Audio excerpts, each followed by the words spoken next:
अस्सलामुअलैकुम to all my friends. कैसे हैं आप सब? ठीक ठाक हैं। आज हमने पढ़ना है MGT 211 का लेक्चर नंबर 7। इसमें ओनली MCQs हैं, मिड टर्म की प्रिपरेशन है। ठीक है, तो चलें शुरू कर लेते हैं। फर्स्ट क्वेश्चन है, आ gathering of 2 or more persons by previous notice or by mutual arrangements for the discussion and transaction of some business.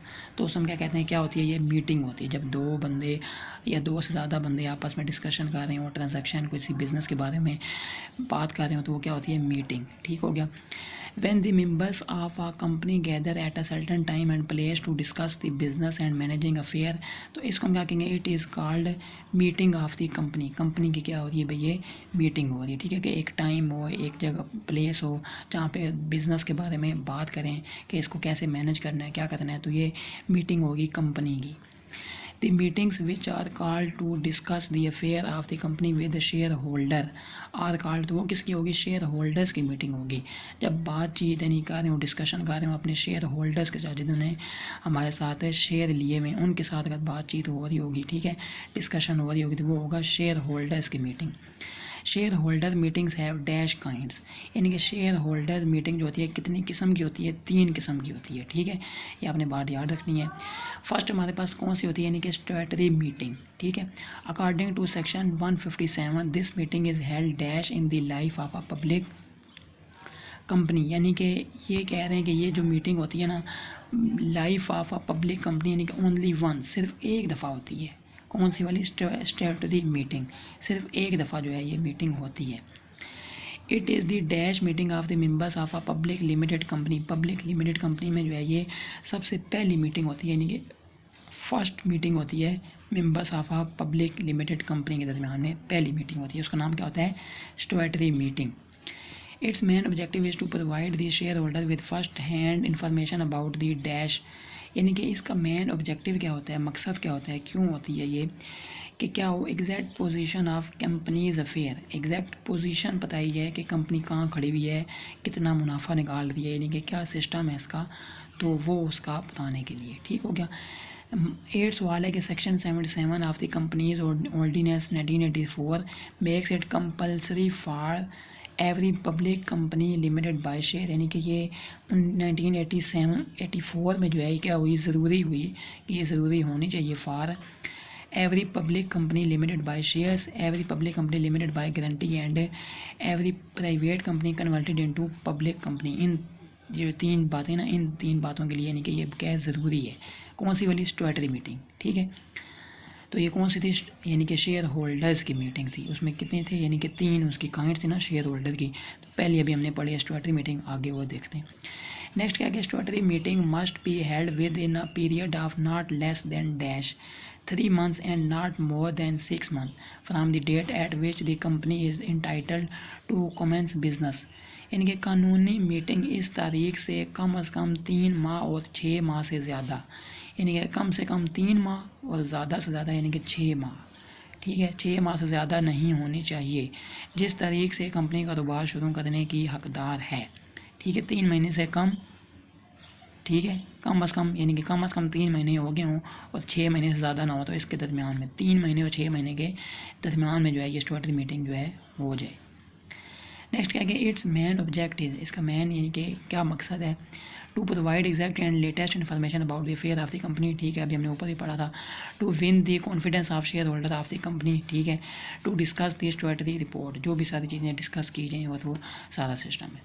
Next क्या है कि 11 वाले at least dash days before the meeting और notice must be send to each shareholder along with the strategy report by the secretary. तो यानी कम अज़ कम कह रहे हैं 21 दिन पहले, एटलीस्ट कितने दिन पहले? यानी कि 21 दिन पहले सबको, यानी जितने भी शेयर होल्डर हैं उनको आपने जो है यानी कि स्ट्रेटजी रिपोर्ट आपने पहुंचानी है और आपने मीटिंग का बताना है कि ये जो है इस दिन मीटिंग होगी, तो आपने आना है। तो यानी कम अज़ कम कितने? यानी कि 21 दिन। मेन जो है ये सवाल का जवाब है कि 21 दिन पहले आपने मीटिंग का जो है बताना है अपने शेयर होल्डर्स को। Directors also send statutory report duly certified by at least dash 3 directors. One of them should be chief executive of the company. ठीक हो गया, यानी कि स्टैट्यूटरी रिपोर्ट जो है ये आपने सर्टिफाइड यानी कि इसको यानी कि सर्टिफाई कराना है किससे? कम से कम 3 डायरेक्टरों से। उसमें से एक जो है वो चीफ एग्जीक्यूटिव होना चाहिए, जो कंपनी का होता है ना, उसका लाजमी होना चाहिए। तो ये लिखा भी है नीचे कि डायरेक्टर कानूनी रिपोर्ट भी भेजते हैं जिसकी तस्दीक कम अज़ कम 3 डायरेक्टर से होती है, उनमें से एक कंपनी का चीफ एग्जीक्यूटिव होना चाहिए। This statutory report contains the following information: total number of share allotted and their consideration for dash allotment. Allot किए गए हिस्से की कुल तादाद और अलाटमेंट के लिए उन पर गौर किया गया।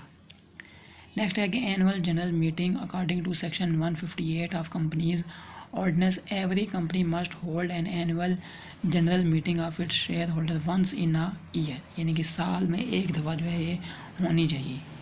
ठीक हो गया। नेक्स्ट क्या है हमारे पास कि अ notice of annual general meeting. ठीक है, अब ये अगला हमारे पास आ गया जनरल मीटिंग। एक हमने ऊपर पढ़ा है ना स्ट्रेटजी मीटिंग, तो ये अगला कौन सा आ गया जनरल मीटिंग। ठीक है, ये आपने बात याद रखनी है। तो जनरल मीटिंग क्या है, साल में एक दफ़ा ज़रूरी है। A notice of annual general meeting should be send to the share holder at least है। यहाँ भी वही है कि 21 दिन पहले उनको बताना है आपने लाजमी। ठीक है कि मीटिंग है और उनको आपने बुलाना है शेयर होल्डर्स को।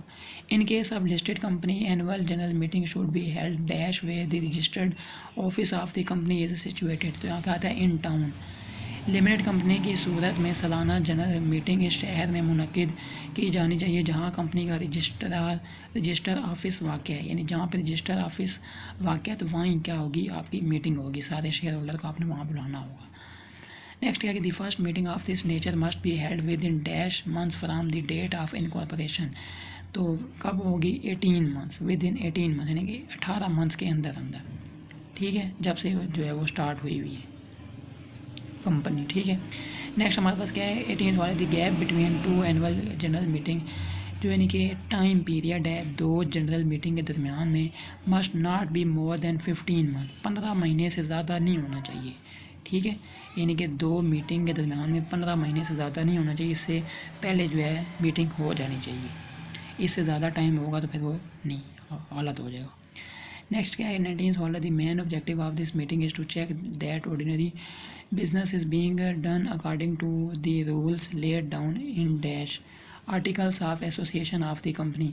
इस मीटिंग का बुनियादी मकसद ये चेक करना है कि कंपनी के आर्टिकल्स ऑफ एसोसिएशन में दर्ज कवायद के मुताबिक आम कारोबार हो रहा है। ठीक है, तो इस बात को देखना था। 20 सवाल है the directors submit their report about the affair of the company during the proceeding year. This report is known as, हम कहते हैं डायरेक्टर्स रिपोर्ट। डायरेक्टर्स रवां साल के दौरान कंपनी के मामलात के बारे में अपनी रिपोर्ट पेश करते हैं। इस रिपोर्ट को डायरेक्टर्स की रिपोर्ट कहा जाता है। 21 सवाल है according to section 305B a company may be wound up by the court if it does not hold the dash 2 consecutive annual general meetings। Section 305B के मुताबिक अगर कोई कंपनी लगातार 2 सालाना जनरल मीटिंग्स मुनक्किद नहीं करती है तो अदालत उसे ख़त्म कर सकती है। यानी कि इस सेक्शन के मुताबिक 305B के मुताबिक अगर कोई कंपनी जो है लगातार 2 सालाना जनरल मीटिंग जो है वो नहीं करती मुनक्किद तो अदालत उसे ख़त्म कर सकती है, अदालत के पास ये राइट है। 22 सवाल है कि all the general meetings other than annual general meeting and statutory meeting shall be called, उसमें कहते हैं एक्स्ट्रा ऑर्डिनरी जनरल मीटिंग, यानी कि जनरल मीटिंग और स्टैट्यूटरी मीटिंग के अलावा अगर कोई मीटिंग होती है तो उसमें क्या कहेंगे एक्स्ट्रा ऑर्डिनरी जनरल मीटिंग। यानी कि सालाना इजलास आम और कानूनी इजलास के अलावा तमाम आम इजलासों को गैर मामूली आम इजलास कहा जाएगा। There is no time limit for it, इसके लिए कोई टाइम लिमिट नहीं है। It may be held from time to time, ये जो है टाइम टू टाइम यानी होती रहती है, इसमें कोई टाइम की लिमिट नहीं है। ठीक है ना, तो समझ आ गई ना बात आपको। एक ऊपर वाली सबसे पहले हमने पढ़ा था कि शेयर होल्डर जो है उसकी 3 काइंड्स होती हैं, यानी कि शेयर होल्डर की मीटिंग की। तो उसमें एक क्या थी स्टैट्यूटरी मीटिंग, एक क्या थी हमारे पास है ये जनरल मीटिंग, एक क्या एक्स्ट्रा ऑर्डिनरी जनरल मीटिंग। तो ये तीनों आपने देख ली होंगी। अब नेक्स्ट क्या कि the directors of the company may call dash for doing some urgent business, urgent business के लिए यानी कि तो कौन सी होगी एक्स्ट्रा ऑर्डिनरी जनरल मीटिंग होगी। ठीक है, अगर होती ना दूसरी वाली तो उसमें क्या था कि पहले 21 दिन पहले आपने उसको बताना है, तो यहाँ पे क्या है कि अर्जेंट बुला लिया है तो क्या होगी ये एक्स्ट्रा ऑर्डिनरी जनरल मीटिंग होगी, पहले यानी कोई बताया नहीं है। नेक्स्ट क्या है this meeting can also be called by the directors on the request of share holders having not dash less than 1/10 of the voting power. ठीक हो गया। In case the directors fail to call the extraordinary general meeting within 21 days, the shareholder self में call दी meeting, तो उनको share holder को चाहिए खुद वो कॉल करें और मीटिंग करें, ठीक है। In such case meeting must be held within dash 3 month, ठीक है। नेक्स्ट है to call the extraordinary meeting 21 days notice is served. To call the extraordinary meeting 21 days notice is served, ठीक हो गया। The share holder have to submit their demand to the dash secretary of the company. Shareholders को अपनी demand company के secretary को पेश करनी होगी। With the consultation of directors he will arrange to dash call the meeting. Directors की मशावरत से वो मीटिंग बुलाने का इंतज़ाम करेगा। The company bears the dash of the meeting expenses. Company meeting के अखराजात बर्दाश्त करेगी, ठीक है। जितने भी मीटिंग होगी तो उसके पैसे जो भी लगेंगे वो कंपनी बर्दाश्त करेगी। नेक्स्ट है directors meeting the member of the company elect their representative to run the business and management of the company. These representatives are called the dash directors of the company and they are different in numbers in different companies. Company के अरकान company के कारोबार और इंतज़ाम को चलाने के लिए अपने नुमाइंदों का इंतखाब करते हैं। इन नुमाइंदों को कंपनी के डायरेक्टर कहा जाता है और मुख्तलिफ़ कंपनियों में उनकी तादाद मुख्तलिफ होती है। All the business affairs are settled with mutual consultation of all directors. So the meeting called the directors to discuss the policies or to take the decision. तो क्या होती है, डायरेक्टर्स की मीटिंग होती है, ठीक है। आपस में सारे डायरेक्टर्स आए होते हैं, तो ये भी उर्दू उसकी लिखी हुई देख सकते हैं आप। This meeting must be held at least once in dash 3 month में एक दफ़ा हो जाए, एंड एट लीस्ट कम अज़ कम 4 टाइम्स इन अ ईयर, और कम अज़ कम जो है 4 दफ़ा जो है होनी चाहिए एक साल में। तो वही बात है, नहीं 3 महीने तो 4 या 12, तो 12 मंथ पूरे हो जाएंगे। नेक्स्ट है notice of every meeting must be send to dash each director. Notice जो है ना मीटिंग का हर डायरेक्टर को भेजना पड़ेगा। नेक्स्ट है company is created by law and when the legal existence of company abolishes और comes to an end is called dash winding up of a company और लिक्विडेशन ऑफ कंपनी। एक company कानून के ज़रिए बनाई जाती है और जब कंपनी का कानूनी वजूद ख़त्म हो जाता है तो इसे कंपनी का समेटना या कंपनी को ख़त्म करना कहा जाता है। A company can be wound up in the dash 3 ways. According to section 305 of companies ordinance a company may be wound up dash by court. Company ordinance के सेक्शन 305 के मुताबिक अदालत के ज़रिए कंपनी को नुकसान पहुंचाया जा सकता है अगर कंपनी की तरफ से समेटने के लिए खसूसी करारदाद मंजूर की गई हो। जी नेक्स्ट हमारे पास 39 सवाल है कि if a company fails to start its business within dash 1 year from the date of incorporation of postpones its business for 1 year.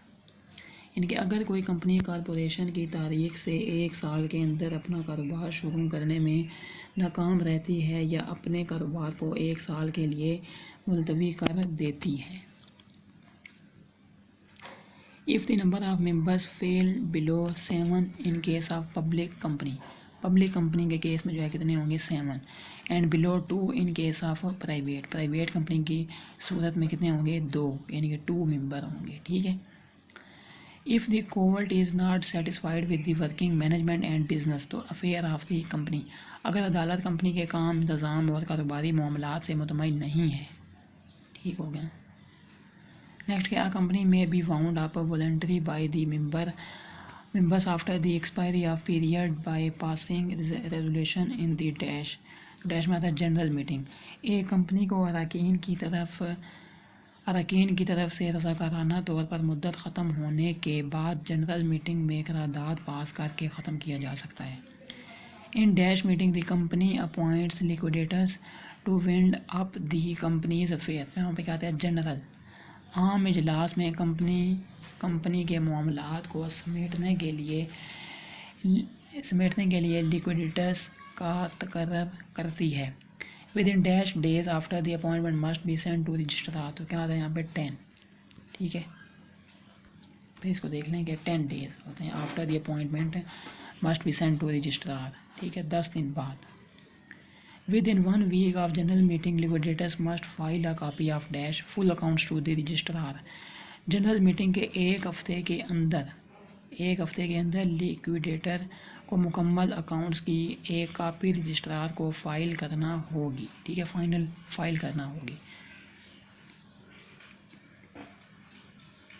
47 सवाल है, at the end of 3 months from the date of registration of return the company shall be dissolved and its name will be dash में कहा जाएगा struck off by the registrar of joint stock company.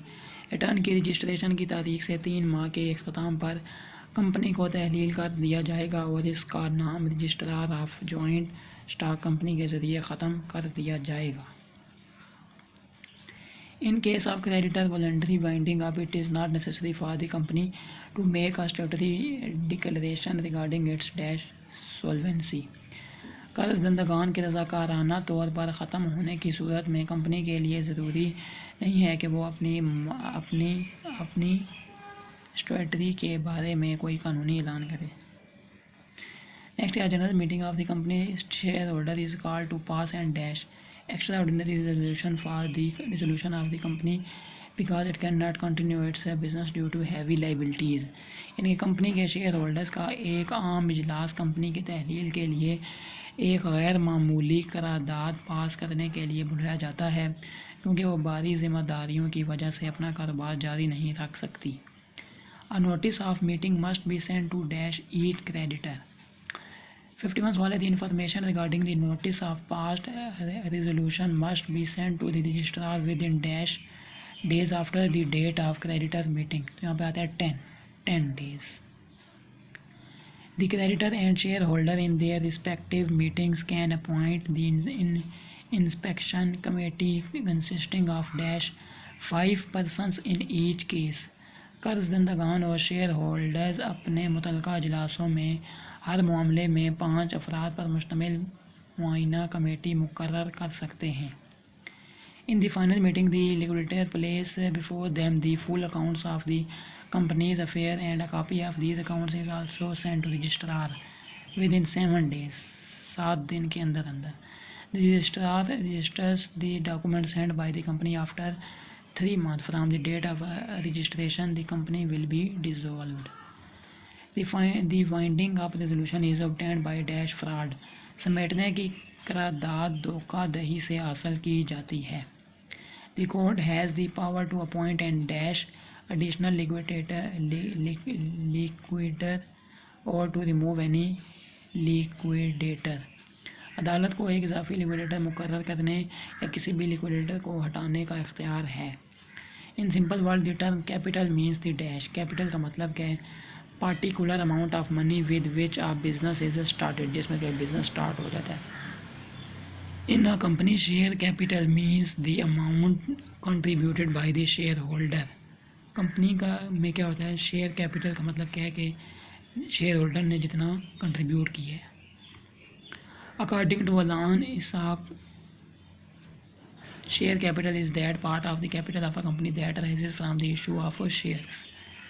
LB Curzon ने क्या कहा? Says share capital is the total amount which a company's share holder have contributed और are liable to contribute as payment for their shares.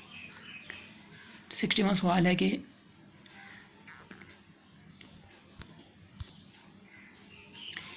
जी हमारे पास ये कि kinds of share capital according to companies ordinance 1984। Kinds of share capital, this is maximum amount of capital with which a company is registered और authorised to issue. It is divided into share of small value. तो ये क्या होता है हमारे पास? Authorised capital, इनके ज़्यादा से ज़्यादा सरमाया है जिसके साथ कंपनी रजिस्टर्ड है या इसे जारी करने का मजाज है। ये छोटी कीमत के हिस्से में तकसीम किया जाता है। जैसे एग्जांपल क्या है कि authorised capital of the company का कितना है? 10 lakh divided into 1 lakh share of rupees कितना बनते हैं? 10 रुपये बनते हैं। ठीक है, तो ये क्या होगा? Authorised capital. It's a part of authorised capital, एक जो है पार्ट होता है ऑथराइज्ड कैपिटल का जो कि ऑफ़र किया जाता है जनरल पब्लिक को फॉर सेल के लिए। तो वो क्या होता है? Issued capital. ये मिजाज सरमाए का एक हिस्सा है जो आम लोगों को फ़रोख्त के लिए पेश किया जाता है। अब यहाँ पे वही एग्जांपल है कि 10 लाख रुपया था, डिवाइड हुआ था 1 लाख के साथ, तो 10 रुपये यानी एक बंदे ने देने थे शेयर। इट ऑफर्स, अगर ये ऑफ़र करता है 20,000 share of ₹10 each to general public, so it means issued capital is, तो इशूड कैपिटल कितना हो जाएगा 2 लाख। ठीक है। It's a part of authorised capital which is not offer to the general, जो कि ऑफ़र नहीं किया जाता पब्लिक के लिए, तो वो होता है अनइशूड। ठीक है। जैसे वहाँ पे 2 लाख किया था इशू हो गया था, पीछे कितना आ गया था 8 लाख इशू नहीं किया गया, तो 8 लाख क्या हो जाएगा unissued. That part of issued capital for which application are send by the public and which are accepted is called, वो क्या होगा सब्सक्राइब्ड कैपिटल, इनके जारी करदा सरमाए का वो हिस्सा जिसके लिए अवाम की तरफ से दरख्वास्तें भेजी जाती हैं और जिसे कबूल किया जाता है उसे सब्सक्राइब शुदा सरमाया कहा जाता है। यानी कि कितना था वो ऊपर वाला था हमारे पास 2 लाख। ठीक है। अब क्या होगा, for example 20,000 share offered by the company, the general public takes up only 10,000 share, so subscribe capital कितना हो जाएगा 1 लाख। ठीक हो गया। A company may require payment of the pay value either instalment or in lump sum, तो वो क्या होगा कॉल्ड ऑफ कैपिटल, यानी कि एक कंपनी को मसावी कीमत की अदायगी या तो किस्तों में या कम में करना पड़ सकती है, लिहाजा कंपनी के ज़रिए तलब करदा हिस्सा की मकदार को कॉल्ड ऑफ कैपिटल कहा जाता है। इनके एग्जांपल क्या है कि 10,000 शेयर थे taken by public company require of payment of ₹6 पर share, so called of capital of the company is 60,000, 10,000 share ₹6। A company may require payment of the par value either in installment or in lump sum। ठीक है। तो वो क्या होता है so amount of share not demanded by company, जो कि company की डिमांड नहीं होती, तो वो क्या होता है अनकॉल्ड कैपिटल। उर्दू इसकी आपने पढ़ लेनी है, एग्जांपल भी आप देख लें इसकी। नेक्स्ट क्या है कि it is that part of called of capital which is actually received by the company if some share holders could not pay all the money of called dash, वो क्या होता है up capital. Such money is called as calls in arrears और calls unpaid। ये कहलाए गए सरमाए का वो हिस्सा है जो दरअसल कंपनी को मौसूल होता है अगर कुछ share holders call of capital की तमाम रकम अदा नहीं कर सकते हैं, तो ऐसी रकम को कॉल इन बकाया या मुला अदाशुदा कॉल कहा जाता है। The capital which is reserve for unexpected events और for future needs is called dash reserve capital. वो सरमाया जो गैर मुतवक्का वाक़यात या मुस्तकबिल की ज़रूरियात के लिए मुख्तस किया जाता है उसे रिजर्व कैपिटल कहा जाता है। नेक्स्ट क्या है company decides not to call up some part of uncalled of capital until winding up, it is normally kept for the payment of debts at the time of dash winding up. Company समेटने तक गैर मनकोला सरमाए के कुछ हिस्से को call ना करने का फ़ैसला करती है। ये आम तौर पर समेटने के वक्त कर्ज़ों की अदायगी के लिए रखा जाता है। नेक्स्ट है company can obtain redeemable capital by issue of dash participation term certification मुशरिका सर्टिफिकेट टर्म फाइनेंस सर्टिफिकेट। एक कंपनी काबिल फ़िदिया सरमाया हासिल कर सकती है। पहली बात क्या है शिरकत की मुद्दत की सर्टिफिकेशन के लिए, मुशारिका सर्टिफिकेट के लिए, टर्म फाइनेंस सर्टिफिकेट के लिए। तो ये हमारे पास जो है सवालात थे MGT 211 के, तो मैंने सोचा आप लोगों के साथ लाजमी जो है शेयर कर दूँ। आपने मुझे कमेंट में लाजमी बताना है कि वीडियो कैसी लगी है। वीडियो अगर अच्छी लगी तो लाजमी लाइक भी करें, चैनल पर न्यू तो लाजमी सब्सक्राइब करें। अल्लाह हाफ़िज़।